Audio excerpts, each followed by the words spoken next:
और जैसा कि हम जानते हैं कि भारत इस वक्त चल पड़ा है विकसित भारत संकल्प यात्रा पर। और उन्होंने एक टर्म यूज किया कि स्टील फ्रेम बनेंगे ये आईएएस आने वाले समय में। So today's civil servants are not just policy implementers, they are policy shapers. आप इस स्टेज पे पहुंच जाओगे जहां पे आपका एक सिंगल डिसीजन भी मिलियंस ऑफ लोगों की लाइफ को इम्पैक्ट करने वाला है। Hello, everyone, and welcome to Chetan Bharat Learning. Today, we are going to celebrate a very special day, and that is the Civil Services Day. आज ही के दिन सिविल सर्विसेज डे मनाया जाता है और इसी ओकेजन पे इस दिन के बारे में और जानकारी के लिए हमारे साथ हैं तीन UPSC mentors. First we have mister Yash Kirti Goyal with us, whose knowledge on economy is unparalleled. Then we have Mr. Manvendra Singh Bangat, who is an expert on polity and governance. And then we have Mr. Jashanjot Singh, who is an expert in geography, environment, and ecology. Welcome all of you, sir. Thank you, sir. तो सबसे पहले sir हम आपसे शुरू करते हैं. क्यों मनाते हैं सर हम 21 अप्रैल को सिविल सर्विसेज डे? तो सर बड़ा ही एक दिलचस्प हिस्टोरिकल एंगल है इस डे को सेलिब्रेट करने के लिए. जो भारत के पहले गृह मंत्री हुए सरदार वल्लभ भाई पटेल, उन्होंने दिल्ली में मेटकाफ हाउस में 1947 में 21 अप्रैल को फर्स्ट आईएएस बैच को एड्रेस किया और उन्होंने एक टर्म यूज किया कि स्टील फ्रेम बनेंगे ये आईएएस आने वाले समय में. और इसी पॉइंट ऑफ व्यू से सरदार वल्लभ भाई पटेल ने कहा कि आईएएस के रोल और डिटर्मिनेशन को देखते हुए जो उनका कंट्रीब्यूशन और कमिटमेंट होगा भारत के विकास के लिए, तो उसी चीज को सेलिब्रेट करने के लिए और ऑनर करने के लिए हम आज के दिन 21 अप्रैल को सिविल सर्विसेज डे मनाते हैं. Amazing sir, amazing. That brings me to the next question sir.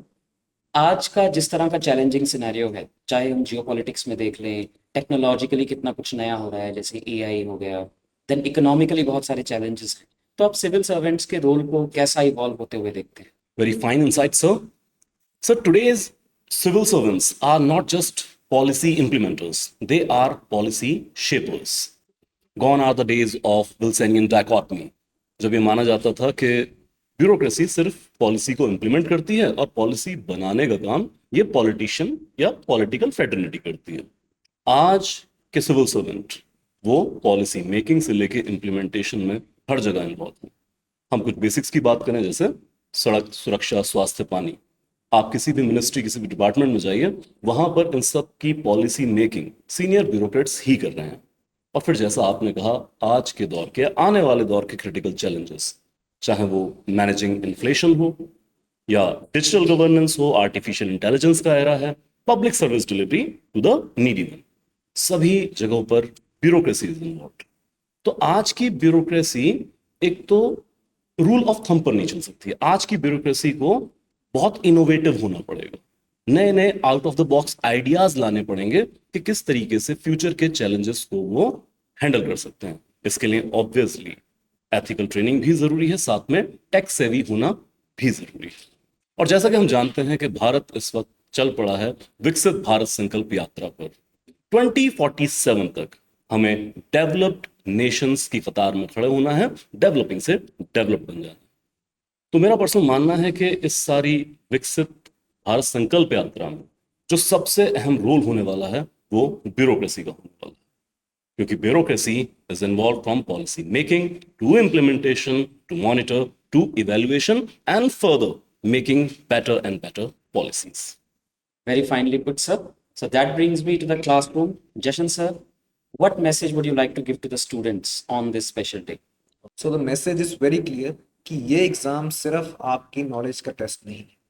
इसमें आपका करेक्टर, आपकी परसिवियरेंस और आपका पर्पस टेस्ट होने वाला है. Make sure you have good purpose कि आप इस एग्जाम में क्यों एंटर करना चाह रहे हैं. इस एग्जाम के थ्रू विद करियर प्रोग्रेशन आप इस स्टेज पे पहुंच जाओगे जहां पे आपका एक सिंगल डिसीजन भी मिलियंस ऑफ लोगों की लाइफ को इम्पैक्ट करने वाला है. So make sure you are studying not only from prelims perspective or from main or from interview perspective, but आप इंडिया को सर्व करने की यहाँ बात कर. यहाँ पे you'll be serving India with faith, with full integrity, and you'll be bringing a tangible change in the society. Such a powerful reminder, sir. Such a powerful reminder. So before we wrap up, can we have one quick line from each one of you about what civil services means? So civil services is not just about reading history, it's also about creating it. So, in one line, sir, for me, it is upholding the constitutional values with utmost integrity. For me, it's lifelong commitment to ethical governance. So there you have it. On the Civil Services Day, let us salute every civil servant who has contributed to building this nation what it is today, and also to you all aspirants who are going to carry this torch forward.